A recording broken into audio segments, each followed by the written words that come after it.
en orange. C'est bien fort, ça. Richard, es-tu devenu sourd?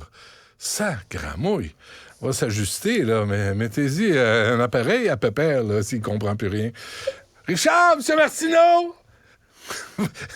Votre repas, s'il y a des prêts, il est 4 heures de l'après-midi. M. Martineau, votre gruau est prêt, on va manger mou ensemble. Alexandre, bonjour. Pas de dos! Hey, laissez-moi vous dire que vous allez être désagréable sur un moyen temps, vous autres. Toi puis Martineau, là, quand vous allez être en CHSLD ou en RPA, là, ça va être épouvantable. bonne chance. Mais sais-tu quoi, la différence? Moi, je vais apporter des surprises aux gens qui vont travailler. Pas lui, pas le cheap. Mais moi, je vais offrir des petits cadeaux, mais pas lui, pas le cheap. Lui, il va garder son argent comme ton ami, là, comme ton idole. Mon idole, c'est la fin. C'est ça. Une transaction à faire. Bon, mais Benoît, oui. Benoît, tu sais, le drame là, dans cette histoire-là, puis dis-toi qu'à chaque fois qu'il y a une résidence pour personnes âgées qui ferme, c'est qu'on déracine des aînés de leur nouveau milieu. Ça, moi, c'est ce qui me fend le cœur à chaque fois. C'est ce qui me fend le cœur à chaque fois. Il y a des bouleversements. Des fois, il faut faire ça vite. Et puis ça, à chaque fois, c'est sûr que ça les affecte. Puis ça a une autre conséquence aussi, il faut pas l'oublier. Là, s'il manque de résidence pour personnes aînées ou de place en CHSLD, les personnes âgées, là, il y en a combien là, sur les étages des hôpitaux? Tu sais, qui, faute d'avoir une place, n'ont pas le choix de prolonger leur séjour à l'hôpital. Ça met une pression énorme aussi sur le réseau de la santé. Grève de 48 heures, justement, pour les infirmières. Ouais, après le Front commun, là, c'est au tour des infirmières de la FIC là, à débrayer pour 48 heures. Là aussi, là, ça envoie un message très, très clair au gouvernement à la suite du 4e dépôt des offres de Sonia Lebel. Ça avait été rejeté du revers de la main très, très, très rapidement par les syndicats. Ouais. Et là, ben, on débraye. On a la loi sur les services essentiels qui limite quand même les conséquences sur le milieu de la santé. Mais est-ce qu'il va en avoir, Benoît? C'est sûr qu'il va en avoir. Les soins essentiels, on va les donner, mais est-ce que ça peut tourner au ralenti dans d'autres départements? C'est clair. Mais moi, c'est tout ce qui m'inquiète dans ce dossier-là. Ce qui m'inquiète, c'est l'espèce de dialogue de sourds entre le gouvernement puis les syndicats. Parce que d'un côté, le gouvernement dit, moi, ça fait 4 dépôts que je vous fais, là. Là, j'attends un retour, j'attends une contre-offre. Et quand on pose la question aux syndicats, puis ils ont à peu près toute la même ligne là-dessus, le Front commun dit, par exemple, ben, il n'y en aura pas là, de contre-offre au niveau salarial. Là. On ne fera pas de concession sur ce point-là. Et à mon épisode, j'ai posé la question, moi, à la présidente de la FIC, pour lui demander, elle s'en vient-tu, votre contre-offre? Là, elle me dit, ben, on l'a déjà fait. Je dis, vous l'avez fait quand? On l'a fait au début octobre. Mais comment tu peux faire une contre-offre avant la dernière contre-offre de la présidente du Conseil du Trésor? C'est une pré-contre-offre. C'est une pré-contre-offre. Ah, oui. OK, donc c'est peut-être moi qui comprends pas le mécanisme de négociation. De toute évidence, c'est moi le problème. Mais, écoute, j'étais sous l'impression, Benoît, que si on négociait ensemble, OK, et là, si tu me fais une contre-offre, c'est à moi à parler, puis c'est à moi de te revenir avec quelque chose. Mais c'est peut-être moi qui comprends pas. C'est peut-être moi qui comprends pas. Alors, ça, je suis préoccupé, surtout quand je vois le calendrier. Là. Puis quand je vois qu'il y a des dates qui s'ajoutent. Là. 21, 22, 23, on a rajouté ça, on a mis ça stand-by, en attente pour le Front commun. Après ça, la FAE. La FAE, là, à compter du 23 novembre, s'il n'y a pas d'entente, j'espère bien qu'ils se rencontrent, ils ont donné un ultimatum. Je comprends, mais ils se rencontrent cet après-midi. Je dis, comment se fait que c'est pas le matin? Comment se fait qu'il n'y a pas de sentiment d'urgence, là? Faut se rencontrer, puis François Legault est à la table, puis il dit pas un mot. Mais il dit, là, il y a personne qui sort ici, là, j'ai commandé du poulet pour tout le monde, puis on règle. On règle. On va négocier en adulte, on va se parler, on va négocier. T'en donnes, j'en donne, on va s'entendre sur... Non, rien.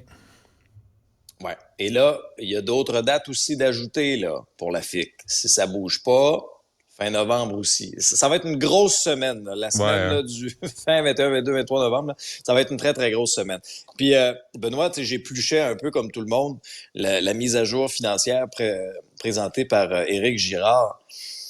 Il n'y a rien de nouveau pour les syndiqués dans cette mise à jour-là. Là. Le cadre financier actuel prévoit rien au-delà de ce qui est sur la table, c'est-à-dire autour de 14 % quand on compte tout ce qui est donné à tous les secteurs. Bon, les syndiqués mettent de l'avant le 10,3, 10,4 %, mais lorsqu'on additionne ce qu'on grappille à gauche et à droite, le gouvernement dit, ben, notre offre à 14 % est au-delà des projections de l'inflation. Alors, tout ce qui va être offert là, en extra, ça va être à crédit. On va l'emprunter. Il n'y a pas d'autres réserves pour ça. Et ça va être ça, le vrai test, Benoît. Ça va être ça. Là, c'est correct. C'est une journée, 2 journées. Il y a une très grande sympathie, puis on l'a vu dans un sondage léger. Là, les syndicats ont vraiment la sympathie des Québécois. On le sent sur le terrain aussi. J'aimerais qu'on fasse le même exercice à la fin novembre, lorsqu'il y aura davantage de services qui ne seront pas offerts, lorsqu'on va devoir, lorsqu'on ne pourra pas donner les cours aux enfants. Est-ce que le taux d'approbation va être la même chose? Laissez-moi en douter. Avec raison. Le tramway, finalement, ça s'en vient, là. Ça se règle aujourd'hui à 4 heures entre M. Marchand et M. Legault. Grosse rencontre, M. Marchand qui va rencontrer le premier ministre François Legault pour présenter son projet d'autoconstruction, là, son projet où la Ville de Québec va être maître d'œuvre dans le projet de tramway. 8,4 milliards plutôt que le 4 initialement prévu, mais plutôt que le 12-13 aussi qui aurait pu être envisagé là, si les consortiums avaient déposé une offre. Oui, c'est ça. Personne ne voit qu'il y a de l'argent à faire là-dedans. Mais même le 8,4 milliards, il y a un fonds d'extra là, de 2,2 milliards. Alors, je sais pas pourquoi il n'arrive pas en disant ça va coûter 6,2 et ça va coûter 6,2. Puis si ça dépasse, on arrête les rails. Le terminus arrête là.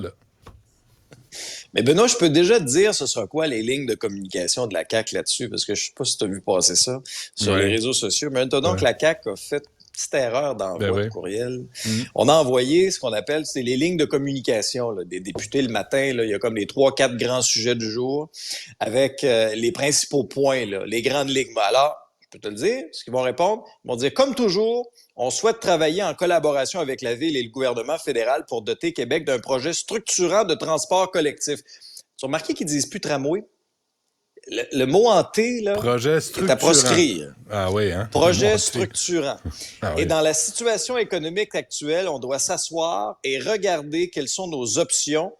C'est la chose responsable à faire. Ça, c'est ce qu'on appelle en politique se laisser une porte de sortie. Mettons. Ouais. Mais qui veut rien dire non plus, là.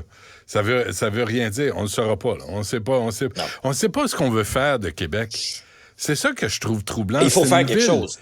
C'est une ville magnifique, c'est beau, puis ça fait partie du territoire québécois. On fait quoi avec la capitale? Elle va ressembler à quoi dans 10 ans?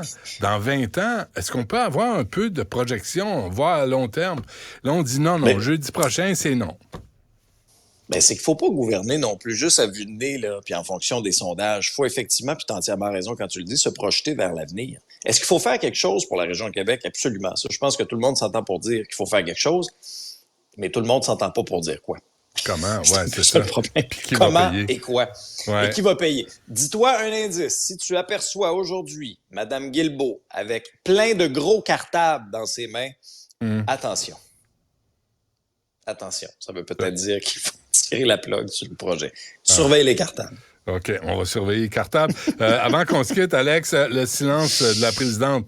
Madame, c'est Beaulieu, mais c'est Madame Olivier aussi là, qui est responsable de l'Office de consultation publique de Montréal.